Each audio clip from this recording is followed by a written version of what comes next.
What we know is a drop. What we don't know is the ocean. Hello, and welcome to the Newton Knowledge Podcast. My name is Mark Singer, partner of Newton One Advisors, and I'm joined by our managing partner, Steve Target. The Newton Knowledge Podcast will provide meaningful content to our valued advisor community. Our discussions will deliver unique insights into the people, processes, and products that make our industry so critical. Newton One is a national life insurance planning firm delivering customized solutions structured to help clients and their advisors engaged in solving estate planning, wealth transfer, business succession, and executive benefits challenges. We are a member of the M Financial Group, which grants our clients access to the nation's elite carriers and exclusive products available only through our network. Today, my favorite podcast because we do it with our team internally. Thank you both for joining us.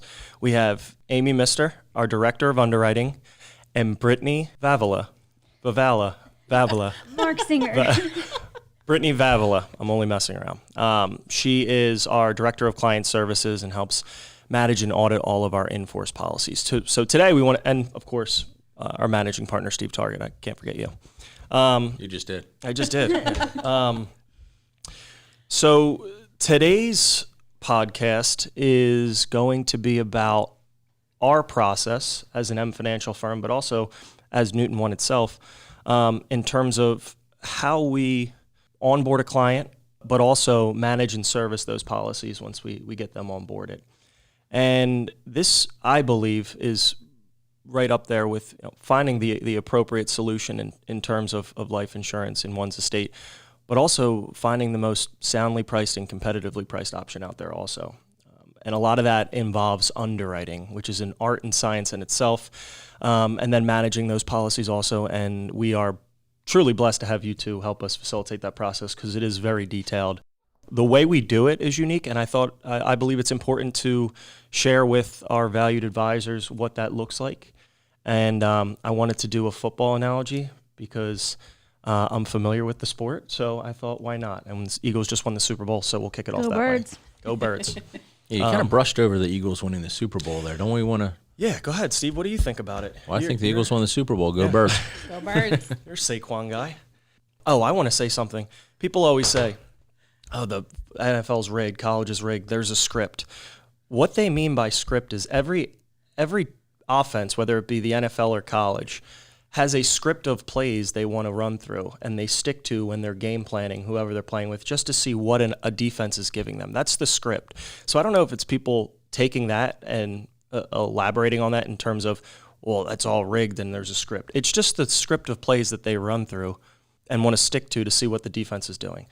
That has nothing to do with our podcast, but I just wanted to say that. Well, So we have a script, though. What do you mean? We do. I mean, we've got a playbook that we've developed as the foundation for how we work through projects. This is very true. So there is synergy there. Good point, Steve. Thanks, Mark. Yep. Back on track. Back on track. So our underwriting process, we'll start with you, Amy. Ball's kicked off, offense and defense are feeling each other out. And very similar to our process, we get involved with a client traditionally brought in from another advisor. And we want to figure out, from an informal underwriting standpoint, which I want you to elaborate on, where it looks like we may be going once we collect more information on the client from an underwriting standpoint, just to feel them out as well, per se. So the first step in our process, before we get to any kind of application or a formal submission with the carrier, we want to get a good idea of what the client's actual picture looks like. We want to get a good understanding of what we're getting ourselves into and how we can best position this in the insurance world. So what we do is we ask for a couple of onboarding documents, and it's called our questionnaire and authorization. And also to mention, all of this is confidential. So we're doing That's this important. all internally. We're not sharing this information with the client's advisor or their family members. It's all confidential. So our confidential questionnaire includes basic information that we use to assess insurability and risk. It could be, basic information as far as height, weight, to get your build, but also your medical factors, any diagnoses or things you're taking medication for, and lifestyle as well. So smoker status, any international travel, things of that nature. So we collect those two documents, and that allows us to review internally, and I can, take that information and pair it up against underwriting manuals, and just past history, and get a good idea of what this client is looking at as far as a medical underwriting standpoint. And that helps you guys as far as pricing to give to the client. No, it's super important. And Amy, being one of the smartest people I know, I believe she has memorized all of the underwriting manuals for all the carriers we work with, which is important because nothing formally goes out to carriers during this process, correct? It's everything we collect in here to figure out where is this going from a rating standpoint, if there are going to be ratings. Mark, it's almost like we're deliberately calling a timeout in the beginning. Amy gathers the information, allows you and whoever else you're working with to pull together a proactive positioning for that client to represent the client to the insurance companies, but then kind of tapping the brakes, calling a timeout, and allowing you to really analyze what the next best step might be, right? I mean, again, from the football analogy, that's let's call the timeout and let's make sure that we have everything and then prepare for whatever that next play might be. Right. Spot on. And it's a great segue into the next part of our process. So we received that questionnaire back. What is the next step to kind of create a more definitive idea on what we're looking at coverage-wise? So I think the next step is probably, one of the most detailed steps. Based off the information that we receive in the questionnaire, there might be some outstanding stuff that, we don't have the answers to yet that we need to clarify. And that's where the authorization comes into play, and we might need to gather medical data. So the authorization allows Newton One to reach out to medical providers and collect that data on behalf of the client. At this point, I'm really building the file. So I'm positioning the client in the best light with the data that we found to get them the most favorable offer. So I'll build the file with the medical evidence, collect any outstanding information we may need from the client, and then we'll submit that file to our carrier partners. At this point, it's still informal. Nothing has formally been submitted to the carrier. We're just getting their opinion. So we'll take the file, we write a really nice cover letter introducing our client and explaining the purpose for insurance and why we're doing what we're doing. And then we get the carrier's perspective. And then, that takes us to the next step for you guys and helps solidify the pricing that we initially presented. How important is that cover letter? I know we help with that in terms of...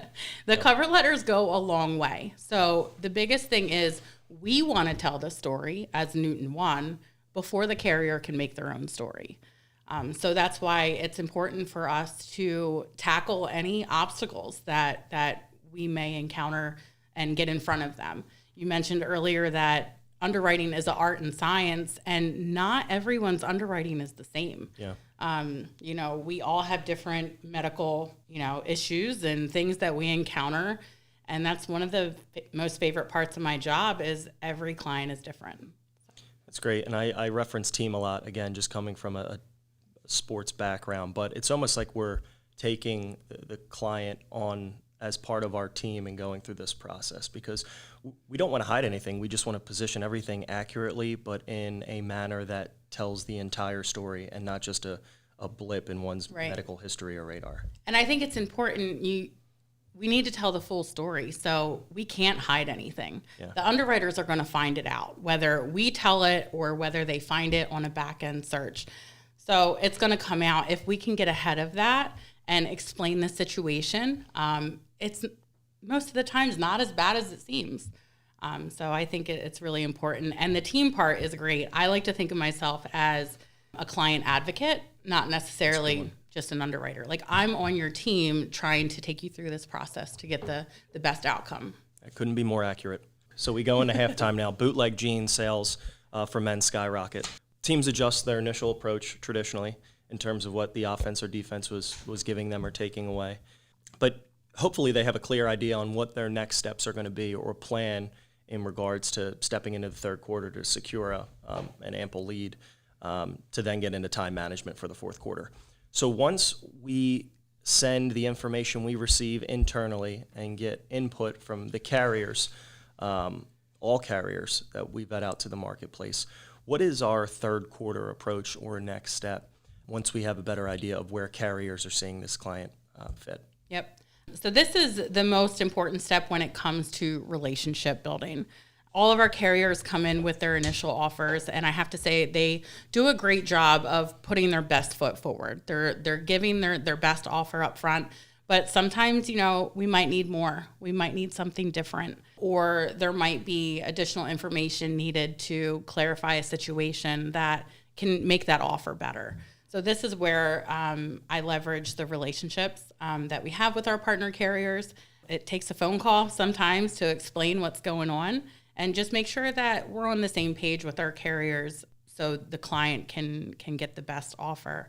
But it's a little bit of a negotiation. You got to push and pull sometimes and still understand that they have a business to run, but sometimes we need a business decision made. So, yeah, my son's 6, and I still tell him that relationships are 90% of it. So in terms of having those relationships on the carrier level could essentially make or break a case. Yeah. I don't know everything, but I am a conduit to people who traditionally do know most of the underwriting aspects with each carrier. Yeah. So if we have the ability to get them on the phone to get a better idea on a case or make a decision, I think that's one of the most important parts of M and the relationships we fortunately have at Newton One, and your ability to do that.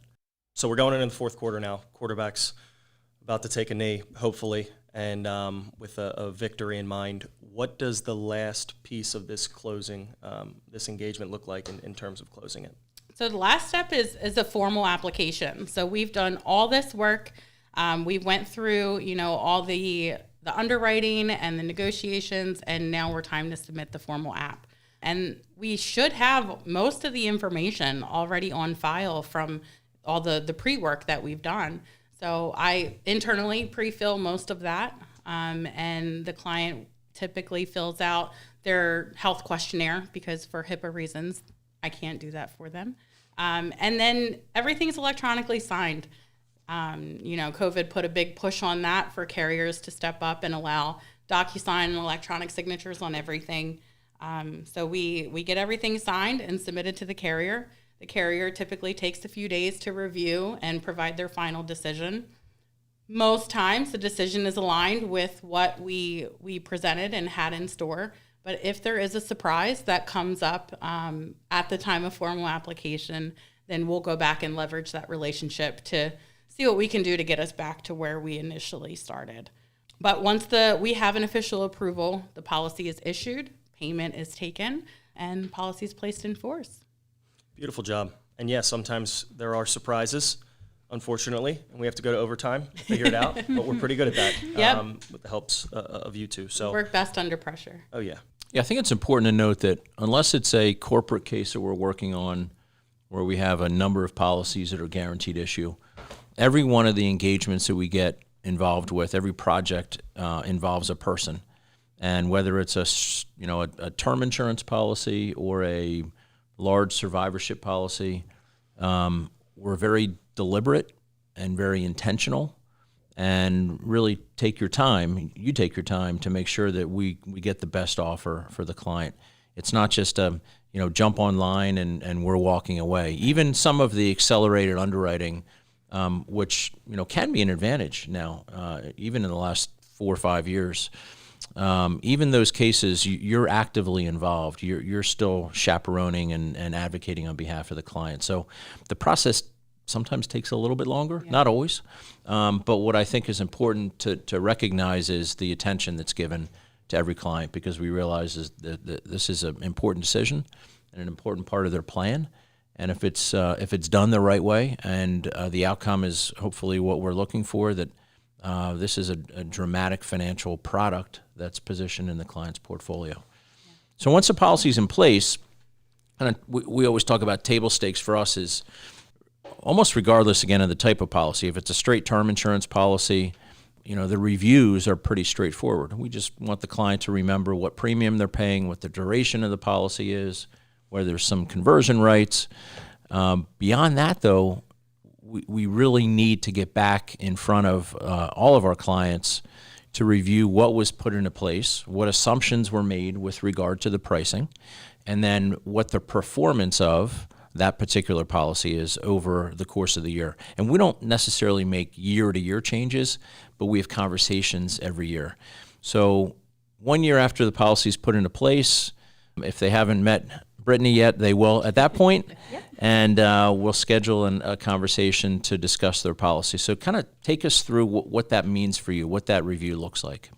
So once the policy is in place, Amy sends me whatever information is needed for me to start a review folder, and I take notes of any policy changes or anything we need to know going forward for the policy. So once we hit the anniversary of the policy, I'll go onto the carrier's website most of the time, pull the annual statement, any rate of return summaries. I'll verify premium amount, the beneficiary, the owner, make sure everything is up to date and accurate on our review template. We also show the current allocations, and we use the M allocation models to make any recommendations that need to update the client's allocations, just so they're aware and staying current with what is available and how they're using their expenses in their funds of their policy. Most clients don't really realize that that is a recommendation of changing, and just a little bit of expense could help duration or could help carry their premium a little bit further, and then down the line they could make some changes, decrease premium or however it may be for them. Once I have all the documents, I'll run in-force illustrations showing the assumed rate of return. It'll show us current duration. We show the client on the review where they started and where we are now. So it'll be your current duration is age 99 and we started at 105. Then we need to look into how we explain that, a little bit of loss of duration, whether it's just performance or if they missed a premium. We verify that and make sure that they have all the information they need to either maintain duration or catch back up to where we were. So let's give a little credit here to our founder, Tom Hollinger, because Tom, while we know he's one of the most brilliant numbers people, financial people in the industry, Sure. Has really encouraged us and built a system that allows us to give what we would consider to be a pretty straightforward review for the client. But everything you just talked about there was not simple. It takes hours and hours and hours, and many times you'll produce those reviews for us and bring it back to us to present to the client, and we'll want to maybe change things or look at it differently. And what's important is that every one of our policies is really a custom-built contract. Every one of the contracts is built based on the risk tolerance of the client. So the assumptions that are made can vary from client to client. There's no one set it and forget it strategy that we have. And because of that, it takes all of this time, attention, detail, and a lot of work behind the scenes to produce, really a 2-page report that also entails a whole folder that's backed up on our secure internet that we can access to make sure that we're really diving into these policies to make sure that they're serviced appropriately over the long term. But I say that because when we make the presentation to our clients and it's 2 pages, what they don't realize is, the hours and the commitment that you've put into it, and frankly, sometimes the back and forth again that we might have, the conversation about the performance of the policy. And things change. I mean, if a client buys a policy when they're Mark's age, it's going to be structured differently than my age. And then when Mark gets to my age, things are going to need to be probably changed in the policy. So again, no set it and forget it, no particular, set assumptions that we make with any of the contracts. So thank you for that. It's also nice to note that the clients aren't looking at a bunch of analytical data during our review process. We look at all of that on the back end, but they have a very clear and easy to understand depiction of what is going on with their policy. So anything that they change, or if they pull out money of their policy, we show them that on the review, but it's not a spreadsheet they have to dissect or look at. It's very clear and written there for them. I mean, what we know, because we're in the field talking to clients and our advisor partners, is that this process is not normal. Now, it might be normal in the M world because our partner firms around the country we all believe in conducting reviews. Have you seen any other firms' reviews? Have you seen, sometimes Mark and I will be out and somebody will say, hey, can you take a look at this policy? And what they think is a review is not what we would consider to be a review for a particular policy. I have. And let's not be, of course, disparaging to any companies, but let's talk more about the benefits of ours versus others. Absolutely. So, no, I have seen actually quite a few different firms' reviews after meeting with client service reps from different firms. And it's very interesting to see what information could be added on there or that we don't have. But typically, they're sending all of the documents that are used to complete the review. So the clients are, in a sense, could be overwhelmed with all of the information presented to them at the time. So if it's an annual statement, if it's a as-issued illustration versus a current in force, and then you have the different scenarios if you want to run no further premiums or if you want to solve the premium for 10 years that wasn't originally planned. All of those full illustrations are being sent to the client versus just this is what you can do, charges would be this, or your duration would be adjusted to 95 if you stop premiums now. Right. That is all things that we show very simplified, but we have But all we the know it's not documents to simple. back it up. Yeah. It is not. And I think part of the point there is our clients, even we can, I mean, we see statements. The insurance companies, frankly, have not made the statements easy. They're confusing. And so to the extent that we can help simplify that so that everybody can understand really what's happening, with the understanding that we're diving in and we're rolling up our sleeves to make sure that everything's tended to is critical.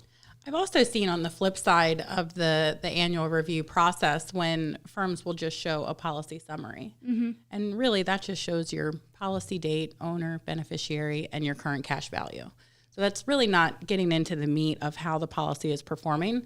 So you can have too much information, too little information. Yeah, good but I point. think Brittany does a really good job of giving you just the right amount. Yeah. There's a lot of work that goes into that, to take all that information and make it digestible for the client, to Yeah. get the key points that, full transparency, other insurance advisory firms aren't doing that outside of the M world. Yeah. They're also, I think a lot of it has to do with being specifically dedicated to life insurance planning, Yes. which is what we do. If you're doing other things, managing assets, whatever it may be, you sell an insurance policy here or there, if it's the size of the policy and the innovation and the complexities of the policies we tend to provide, annual reviews, whatever it may be, are so imperative. And not just to say, well, your interest rate now, your crediting rate now is 7%, policy's performing well. We go back to, well, what did we say it was going to do 10 years ago when we implemented it? So I just think that's important, and you both do a great job in helping us articulate that to our clients, because it is a lot of work to take those 3-4 pieces of information within that package to get it out to clients so they can easily understand it. What did we miss? Is there anything you guys want to add? It is important to note that each review is done with the same detail and thoroughness that any other policy would be. Like, it's not just we have A clients, B clients, C clients. We do the review for any of the policies that are on our books and actively managed by Newton One.